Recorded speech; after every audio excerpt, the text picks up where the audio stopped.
Hello दोस्तों के यहाँ से अहाँ सबके स्वागत करै छी एक और नया ब्लॉग में। तो चलो आई के ब्लॉग में अहाँ सबके देखाबो जा रहल छी मटन बनाबो के एकदम देसी तरीका और एकदम आसान तरीका। देखियो कते गर्दा बन के तैयार छै। एहने अगर अहाँ सबके मटन बनाबो के या तो वीडियो के अंत तक बनल रह, बहुत मजा आयत आइ के वीडियो में। तो देखियो सबसे पहले प्याज काट लेलिए। जत्ते अहाँ सब मटन खरीद के अनबै ने ओत्ते प्याज काट लेब, ठीक छै। हम सब आधा किलो मटन अनलिए तो आधा किलो प्याज काट लेलिए। इमहर लहसुन, हरा मिर्च और अदरक सोहि के धऽ देलिए मिक्सी अथी कप में, और इम्हर सलाद सेहो काट के धऽ देलिए, ठीक छै। आ लहसुन, हरी मिर्च, अदरक सबके बढ़िया से अथी मिक्सी में बढ़िया से पीस देलिए एकदम पतला का, ठीक छै। आ इम्हर देखियो आधा किलो मटन छै। हमरा सबके इम्हर 700 रुपये किलो दै छै, तो आधा किलो लेलिए आइ 350 रुपया के आधा किलो देलकै। बहुत सुंदर एकदम ताज़ा मटन छै देखियो। एम्हर एकदम देसी तरीका से बना रहल छी चूल्हा पर प्रेशर कुकर में। देखियो माटि लगा कऽ एकदम देसी तरीका से गरम भऽ रहल छै एखन। ओहिके बाद ई गरम भऽ जायत तो ओहिमे तेल धऽ देबै।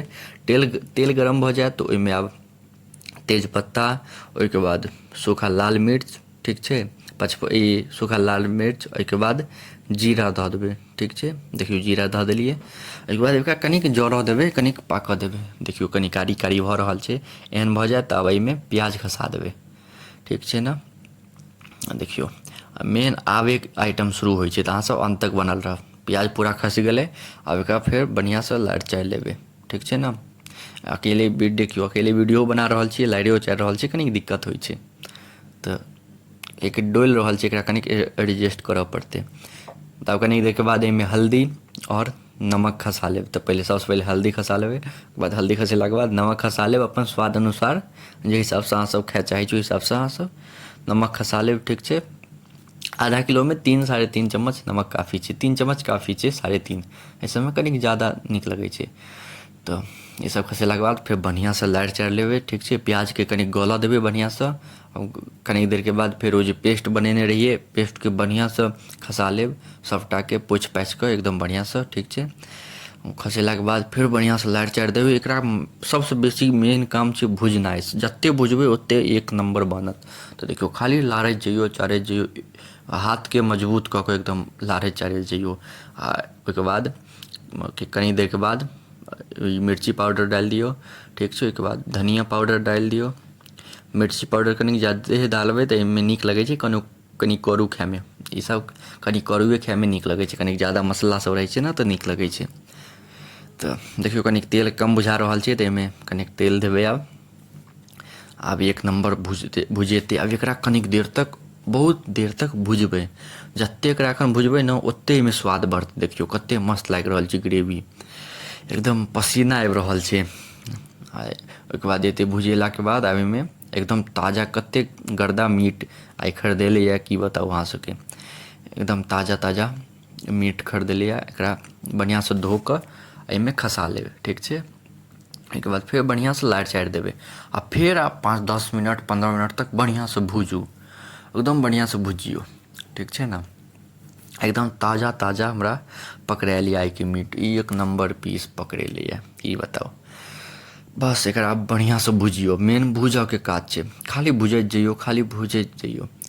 देख रहल छी कते मस्त भुजहे में एकदम एकरा सिद्ध कऽ दियौ जे सीटी मारऽ के जरूरते नहि पड़े, एहन भुजियो 15-20 मिनट तक। हम तऽ एको बेर हाथ हटेबे नहीं करै छी, हमर हाथ कनिक मजबूत छै, हाथ हमर नहीं दुखाइ छै लारऽ चारऽ से। तऽ हरदम लारिते चारैते रहै छी, कियाकि नीचाँमे चूल्हा पर छै, नीचाँमे लागि जेतै तऽ ओहो बेकारे लगतै। तेँ हरदम लारैत चारैत रहै छी। देखियो कते गर्दा बनलै यऽ, एकरा रोटियो साथे खायमे एक नंबर लागत एहन। देख रहल छी कते गर्दा भेलै। तऽ आब एहन भऽ जायत, ठीक छै ने। तऽ आब भऽ गेलै, बहुते भुजा गेलै। आब एहिमे पानि खसा लेब। अब अहाँ सब जत्ते रस खाय चाहै छी, कनिक मोटा ग्रेवी रहऽ चाहै छियै तऽ कनि कमे एतबे रस पर छोड़ि देबै। हमसब कनिक चावलके साथ खाय चाहै छियै, और कनिक ज़्यादा रस रहै छै ने तऽ बढ़िया रहै छै, तऽ कनिक और पानि देबै। तऽ देखियो अहाँ सब एतबे पर छोड़ि सकै छी। तऽ कनिक जरतै ने तऽ मोटगर ग्रेवी रहत, कनिक ग्रेवी गाढ़ा रहत, ठीक छै ने। तऽ अहाँ सब अपना हिसाबसँ देख लेब, अहाँ सब कोन हिसाबसँ ग्रेवी देबऽ चाहै छी। हमसब कनिक पतला खाइ छियै, नीक लगै छै ओहिमे, कियाकि चावल साथे खेबै, रोटी साथे खायब तऽ कनिक गाढ़ा रहै छै तऽ ओ नीक रहै छै। तऽ सबके फेर बढ़िया से लारि चारि देबै, जे सब मसाला मिल जाए। ओहिके बाद ढक्कन लगा देबै प्रेशर कुकरके, और बस आराम से 3 से 4 सीटी मारो देबे। ठीक है, एकदम बढ़िया से 3-4 सीटी मारो देबे। 3-4 सीटी एकदम बढ़िया से लाग जात तहन फिर एकरा आँच पर से उतार लेब। देखियो 3-4 सीटी लग गए, एक आँच पर से उतार लेली, आँचो मिझा गेल छै। आब एकरा देखियो निकालबे, एकदम गर्मा गर्म कते खोलिए रहल छै। ठीक छै, आब एहिमे अपना सब एगो 5 रुपया वाला मीट मसाला के पुड़िया लऽ आयब आ पूरा मीट मसाला के पुड़िया खसा देबै एहिमे, 5 रुपया वाला खसा देबै।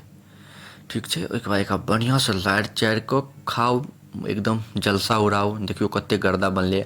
4 सीटी मारलिए तैयो कनिक रस रहिए गेलै, हमसब रस कनिक जादे देने रहिए, कनिक ज़्यादा छै तऽ अपन राइतो तक चलतै, एकदम बढ़िया तक खेबै।